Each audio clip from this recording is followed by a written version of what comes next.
এরকম শুকায় গেছে। 250 সরকারি কর্মকর্তার বিরুদ্ধে মার্কিন ভিসা নিষেধাজ্ঞা। যুক্তরাষ্ট্র সরকার উত্তর আমেরিকার দেশ নিকারাগুয়ার 250 জনের বেশি সরকারি কর্মকর্তার উপর ভিসা নিষেধাজ্ঞা আরোপ করেছে। বুধবার মার্কিন পররাষ্ট্র দপ্তরের এক বিবৃতিতে এই ভিসা নিষেধাজ্ঞা আরোপের তথ্য জানানো হয়। এতে বলা হয়েছে, বিরোধী নেতাকর্মীদের উপর দমন-পীড়ন ও অবৈধ উপায়ে অভিবাসীদের যুক্তরাষ্ট্রে প্রবেশ ঠেকাতে ব্যর্থতার দায় নিকারাগুয়া সরকারের 250 জনের বেশি সদস্যর বিরুদ্ধে ভিসা নিষেধাজ্ঞা আরোপ করা হয়েছে।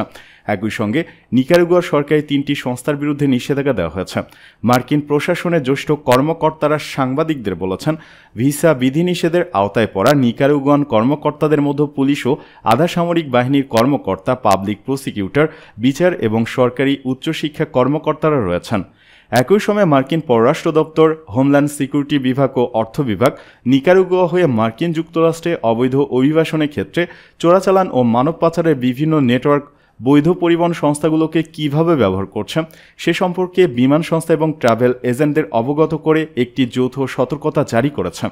এক বিবৃতিতে যুক্তরাষ্ট্র হোমল্যান্ড সিকিউরিটি বিভাগ বলেছে, নিকারাগুয়া সরকারের নেওয়া পদক্ষেপগুলো অত্যন্ত উদ্বেগজনক। প্রেসিডেন্ট ড্যানিয়েল ওর্তেগা এবং ভাইস প্রেসিডেন্ট রোজারিও মুরিলোর না অভিবাসন সংক্রান্ত নীতিমালাই অবৈধ অভিবাসনের জন্য অনুমতিমূলক। তবে যুক্তরাষ্ট্রের এই ভিসা নিষেধাজ্ঞার বিষয়ে মন্তব্যের অনুরোধে তাৎক্ষণিকভাবে সাড়া দেয়নি নিকারাগুয়া সরকার। এদিকে সরকারের লোকদের লুটপাটের খবর বের হতে শুরু করেছে, জানালেন রুহুল কবির রিজভী। বর্তমান ডামি সরকার দেশটিকে একটি লুটপাটের দেশ বানাতে চাচ্ছে।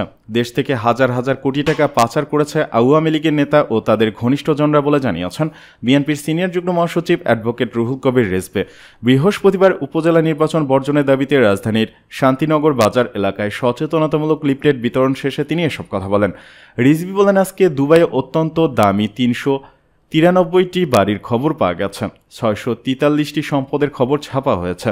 এই সম্পদের মালিক কারা? এই যে ব্যাংক লুটপাট করেছে, এই যে দেশের সম্পদ লুট করেছে, ফ্লাইওভার পদ্মা সেতুর নামে টাকা লুট করেছে, এই টাকা দিয়ে তারা আজকে দুবাইয়ে বাড়ি বানাচ্ছে। সেই সংবাদ আজকে প্রকাশিত হয়েছে। এ খবর আর লুকানো যাচ্ছে না। সরকার লোকদের লুটপাটের খবর একের পর এক বের হতে শুরু করেছে। তিনি বলেন, একের পর এক লুট হওয়া ব্যাংকগুলো ধসে গেছে। মন্ত্রীদের নামে, এমপিদের নামে ব্যাংক দিলেন, তারাই তো সব লুট করে ফেলেছে। এখন সরকার ভালো ভালো ব্যাংকের সঙ্গে সেগুলোকে মিশিয়ে দিতে চাচ্ছে।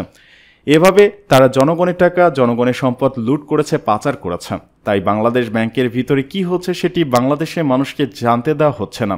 সেখানে বিধিনিষেধ আরোপ করা হয়েছে যাতে সাংবাদিকরা প্রবেশ করতে না পারে। বিএনপির এই নেতা বলেন, চারদিক থেকে ব্যর্থ হয়েছে সরকার। এই সরকার সম্পূর্ণ ব্যর্থ হয়ে গিয়ে এখন গোটা জাতিকে ফতুর করার জন্য একের পর এক আর্থিক খাত, সামাজিক খাত সব লুট করছে। প্রত্যেকটি খাতে এখন প্রচণ্ড নৈরাজ্য বিরাজ করছে। তিনি বলেন, গত পরশু বাংলাদেশ ব্যাংক থেকে একটি বিশাল অঙ্কের টাকা কোড হ্যাক করে লুট করা হয়েছে বলে খবর বেরিয়েছে। এর কোনো উত্তর নেই, এর কোনো উত্তর দিতে পারে না সরকার, কারণ নিজেদের লোকদের, নিজেদের মানুষদের অর্থ লুটের সুযোগ করে দিতে এ ব্যবস্থা করেছে সরকার। রিজভী আরও বলেন, আজকে বাংলাদেশের টাকা নেই। আজকে যে রিজার্ভ সেটি দিয়ে আমদানি করা যায়, ব্যবসা করা যায়, সেটি দিয়ে উন্নয়ন হবে, সে টাকা আজ শূন্যের দিকে। এর কি জবাব দেবেন শেখ হাসিনা? এর জবাব তিনি দিতে পারবেন না, কারণ তার লোকেরাই এটি করেছে।